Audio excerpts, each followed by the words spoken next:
कुठल्याही कार्यक्रमाची तयारी करताना म्हणजे अगदी लग्न, मुंज, बारसं, डोहाळ जेवण, बर्थडे किंवा घरात जरी तुमच्या छोटा मोठा इव्हेंट असेल तर त्या इव्हेंटला तयार कसं व्हायचं, तयारी कशी करायची, तर हे मी या व्हिडिओत सांगणार आहे. पण एक मिनिट, तयारी म्हणजे मेकअप, हेअर, स्किन केअर, कपडे, दागिने अशी तयारी नाही. या सगळ्या एक्सटर्नल गोष्टी आहेत आणि या गोष्टींबद्दल ऑलरेडी खूप व्हिडिओज अवेलेबल आहेत, ते तुम्ही बघतच असाल. पण या गोष्टींव्यतिरिक्त पण काही तयारी असते ज्या तयारीने सुद्धा आपल्याला आतून अगदी उत्साही आणि ताजंतवानं वाटू शकतो. तर ही तयारी नक्की काय असते ते जर तुम्ही हा व्हिडिओ पूर्ण बघितलात तर तुम्हाला कळेल. नमस्कार, मी Prachi. Welcome back to my channel. आपली विवाह सिरीज चालू आहे या चॅनलवर आणि आत्तापर्यंत आपण बऱ्याच विधींची माहिती आणि ती विधी केले जात असताना म्हणल्या जाणाऱ्या ओव्या, मंगलाष्टक, अजून काही गाणी असतील, ती सगळी गाणी पण आपण ऐकत आहोत. आणि त्यातलाच एक सब पार्ट किंवा सब ब्रांच म्हणजे अशा कोणत्या इव्हेंट, लग्न, मुंज किंवा बाकी काही इव्हेंटला तयारी काय करायची. फक्त ही एक वेगळ्या प्रकारची तयारी आहे, कारण दागिने, कपडे असा एक्सटर्नल गोष्टींचा ह्याच्यात समावेश नाही आहे. तर ही कोणती तयारी आहे हेच या व्हिडिओत तुम्ही बघत आहात. आणि ह्या तयारीसाठी काही असा वेगळा खर्च पण येत नाही. अगदी आपण रोजच्या आपल्या रुटीनमधल्या गोष्टी व्यवस्थित पाळल्या किंवा अगदी वेळेवर रुटीन जरी आपण फॉलो केलं तरी आपल्याला हे सगळं अचीव होतं. आणि आजकाल जो सगळ्यांना हवा असतो तो स्किनवरचा ग्लो, तो सुद्धा ह्या गोष्टी केल्याने येतो. यातली पहिली महत्त्वाची गोष्ट आता आपण बघूया. तर यातली सगळ्यात महत्त्वाची गोष्ट म्हणजे पुरेशी झोप. आणि पुरेशी झोप असं जेव्हा आपण म्हणतो तेव्हा ॲक्च्युली तुम्ही किती वेळ झोपताय त्याला महत्त्व नसून तुम्ही जरी अगदी हार्डली 4-5 तास जरी तुमच्याकडे असतील आणि तेव्हा तुम्ही झोपलात आणि तुमची ही झोप जर का क्वालिटी स्लीप असेल तर तुम्हाला तेवढी झोपसुद्धा पुरेशी होते. तसंही आपल्याकडे जेव्हा काही कार्यक्रम असतात तेव्हा आपली ऑलरेडी धावपळ चालू असते, रुटीन थोडं हेक्टिक असतं, त्यामुळे आपल्याला झोपायला पूर्ण अगदी 8 तास मिळतीलच असं नाही. तर पण कमीत कमी तासात ही क्वालिटी स्लीप आपण ज्याला म्हणतो ती जर आपण घेतली तर आपल्याला तेवढ्या झोपेनी सुद्धा अगदी उत्साही, नेहमीसारखं झोप झाल्यासारखं वाटू शकतं. कारण आपला जो दिवसभराचा मूड आहे किंवा दिवसभर आपल्याला कसं वाटणार आहे ते सगळं झोपेवर अवलंबून असतं. त्यामुळे झोप, क्वालिटी स्लीप ही सगळ्यात महत्त्वाची आहे. क्वालिटी स्लीप म्हणजे काय असतं तर जी झोप गाढ, शांत आणि स्वप्नरहित असते, म्हणजे तेव्हा आपल्याला कुठलंही स्वप्न पडत नाही अशी झोप, अशा झोपेला आपण चांगल्या क्वालिटीची झोप असं म्हणू शकतो. आणि अशा शांत गाढ झोपेची जर तुमच्या शरीराला आणि मनालाही सवय लागली तर तुमची ओव्हरऑल हेल्थच सुधारते. त्यामुळे तुम्हाला बाकी कसले एक्स्ट्रा रेमेडीज असे करावे लागत नाहीत. याच झोपेबद्दल म्हणजे शांत, गाढ, साऊंड स्लीप ती येण्यासाठी आपण आपल्या शरीराला आणि मनाला कशी मदत करू शकतो, काय काय केल्यामुळे आपल्याला ही क्वालिटी स्लीप यायला मदत होते, यावरचा वेगळा व्हिडिओ आहे. त्यामुळे तुम्हाला या विषयाबद्दल जर का अधिक माहिती मिळवायची असेल की झोप कशामुळे येते आणि सगळं झोपेमागचं सायन्स आणि ते सगळं रुटीन कसं पाळायचं, तयार करायचं क्वालिटी स्लीपसाठी रुटीन, ते सगळं त्या व्हिडिओत सांगितलेलं आहेच.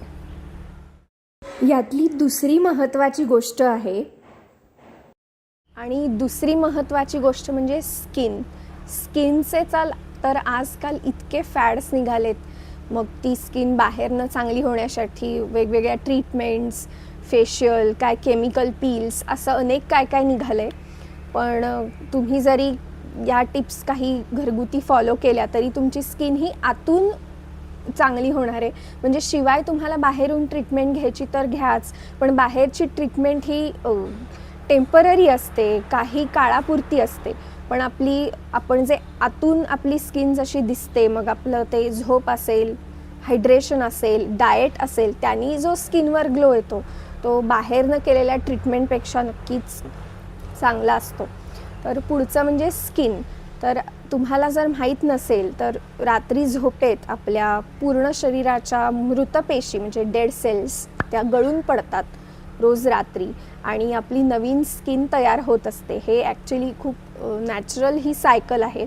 त्यामुळे ह्या ब्युटी स्लीप ज्याला आपण म्हणतो, ब्युटी स्लीप जर तुमची असेल तर तुमची स्किन पण हळूहळू डेड सेल्स पडून नवीन स्किन तयार होण्याची प्रोसेस पण बॉडीला व्यवस्थित करता येईल जर तुम्ही ऑलरेडी तुमचं मन झोपताना शांत असेल तर. आणि मग जेव्हा तुम्ही इव्हेंटला वगैरे तर मेकअप तुम्ही कराच, मेकअप करायचा नाही असं नाही, पण तो मेकअप करताना सुद्धा मग आपल्या जर स्किनवर काही डार्क सर्कल्स किंवा पॅची स्किन असेल, टॅन्ड असेल, किंवा मग ते सगळं स्किनचे फ्लॉज आपण लपवायला जे मेकअपचे लेयर्स लावतो ते नक्की तुम्हाला त्यातले 1-2 लेयर कमी होतील. आणि स्किनवर जितके मेकअपचे लेयर कमी तितकं स्किन ब्रीदेबल असते. म्हणजे स्किनचे जे पोर्स असतात ते ऑफकोर्स श्वास घेत असतात आणि आपण जेव्हा त्याला मेकअपचे अनेक लेयर्स चढवतो त्या स्किनवर तेव्हा बिचाऱ्या स्किनला श्वास घेता येत नाही, ती गुदमरून जाते. त्यामुळे तुम्हाला अगदी मेकअपचा एक हलकासा फाउंडेशनचा लेयर जरी तुम्ही लावलात तरी तो तुम्हाला पुरेसा असेल, कारण तुमची स्किन ऑलरेडी इव्हन टोन आणि हेल्दी असेल. त्यामुळे तुम्हाला काय मेकअपचे काय नावं आहेत, करेक्टर, प्रायमर, फाउंडेशनचे 2-3 लेयर्स, त्याच्यातसुद्धा प्रकार, असं एवढे थिक लेयर मेकअप करायची गरज वाटणार नाही.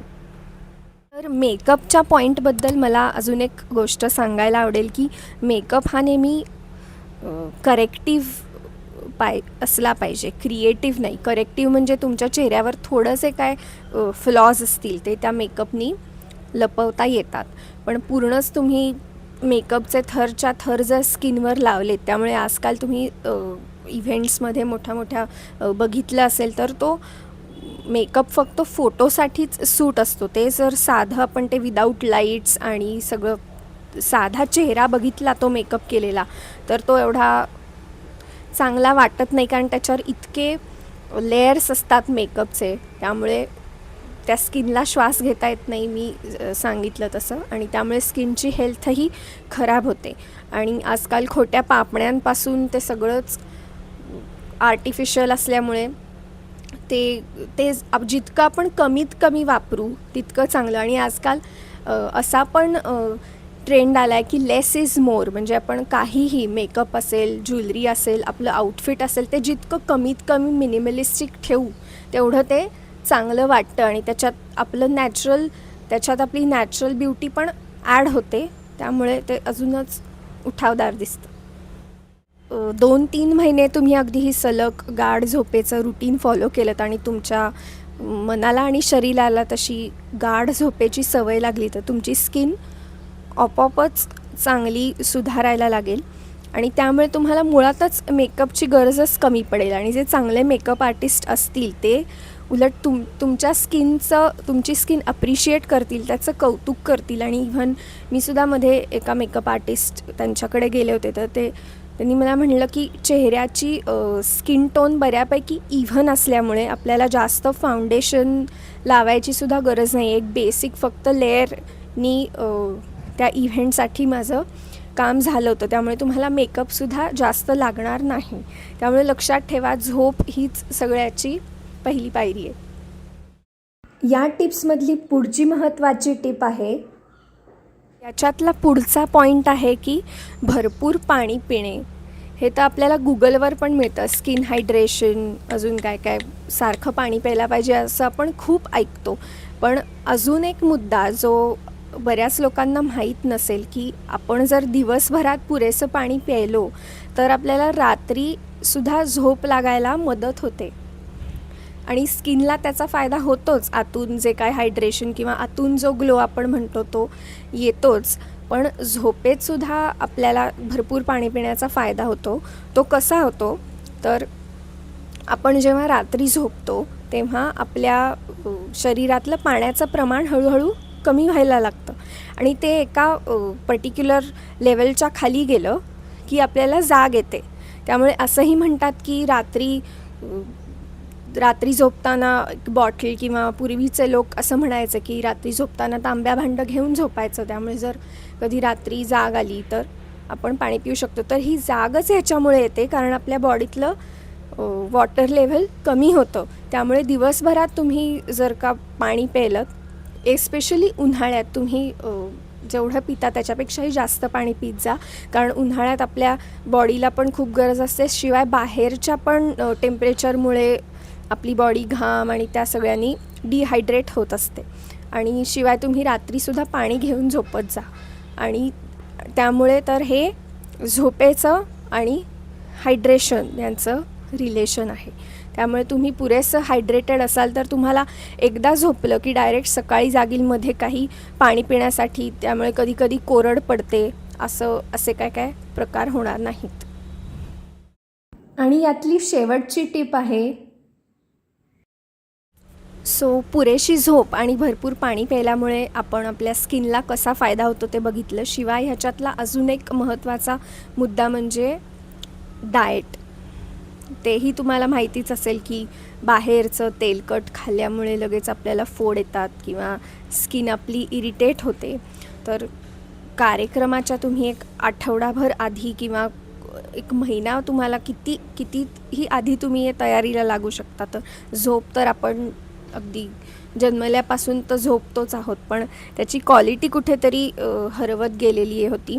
त्यामुळे आता ती तुम्ही परत रिस्टोर करू शकता क्वालिटी. तसंच डाएटचं पण आहे. घरचं जर तुम्ही खाल्लं मॅक्सिमम जेव्हा शक्य असेल तेव्हा, तर तुम्हाला त्याचा नक्कीच फायदा होईल. आणि अजून एक म्हणजे आजकाल तर कुठेही अन्न मिळायला लागलं आहे, आणि असं पूर्वीच्या कोणीतरी ऋषीमुनींनी सांगितलं की जेव्हा अगदी रस्त्यावर अन्न मिळायला लागतं तर तेव्हा समजायचं की आता कलियुग आलेलं आहे. आणि मी असंही माझं ऑब्झर्वेशन आहे की इतकं रस्त्यावरच्या गाड्यांचं आणि ह्याचं प्रमाण स्टॉल्सचं वाढलेलं आहे की अगदी साईडला चिखल असतो आणि त्याच्या शेजारी उभं राहून, शेजारी फूड स्टॉल्स असतात, लोक तिथे खात असतात.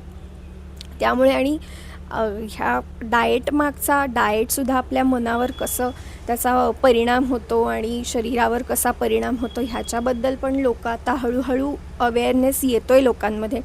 तर तुम्ही पण जितकं तुम्हाला घरचं खाता येईल तितकं खा. आणि या सगळ्याचा लाईफस्टाईल चेंजेसचा तुम्हाला इव्हेंटमध्ये काय फायदा होणार आहे, तर तुमचं तेव्हा जरी साधं काय तुम्हाला मुळातच आतून उत्साही किंवा असं वाटत असल्यामुळे थोडं मेकअप, कपडे, बाकी काय असेल ते हेअर, दागिने थोडं जरी इकडे तिकडे झालं तरी तुमचा ऑलरेडी मूड, सगळं झोप, डाएट आणि व्यवस्थित हायड्रेशनमुळे तुमची स्किन आणि हे ऑलरेडीच सगळं चांगलं असल्यामुळे तुम्हाला त्याच्यावर जास्त अवलंबून नाही राहावं लागणार. आणि तेच तर लेस इज मोर, जसं आपल्याला बाकीचे सगळे म्हणत आहेत की ते अचीव करायचं आहे, की कमीत कमी ह्याच्यात पण क्वालिटी आपण लाईफस्टाईलकडे जातो आहे. तर तुम्ही या गोष्टी नक्की ट्राय करा. फक्त या अशा आज केल्या आणि उद्या तुम्हाला रिझल्ट मिळाला असं नाही होणार. तुम्हाला ते लाँग टर्म थोडं प्रॅक्टिस करायला लागेल, तर तुम्हाला त्याचा थोडा रिझल्ट दिसू शकेल. आणि शिवाय या चॅनलवरचा बाकीचा पण खूप युजफुल कंटेंट आहे, तो पण नक्की बघा. आणि ॲक्च्युअल इव्हेंट वगैरे जेव्हा असेल तेव्हा तुम्ही मेकअप, कपडे, दागिने हे सगळं ॲप्रोप्रिएट टू द पॉईंट, काय up to the mark, trending जे आहे ते तुम्ही करालच. पण ह्या सगळ्या लाईफस्टाईल चेंजेसचा त्याच्यात काय फायदा होईल की आपल्याला जे देवानी दिलेलं जे काय नॅचरल ब्युटी आहे त्याचीसुद्धा त्याच्यात भर पडेल. कारण आजकाल नॅचरल ब्युटी कमी दिसते आणि सगळं आर्टिफिशियल, अगदी पापण्यांपासून सगळं आर्टिफिशियल आल्यामुळे त्याचंच काय म्हणतात भपका जास्त असतो. त्यामुळे या लाईफस्टाईल चेंजेसमुळे तुम्हाला तुमच्यात नक्की फरक जाणवेल. हा व्हिडिओ पूर्ण बघितल्याबद्दल धन्यवाद.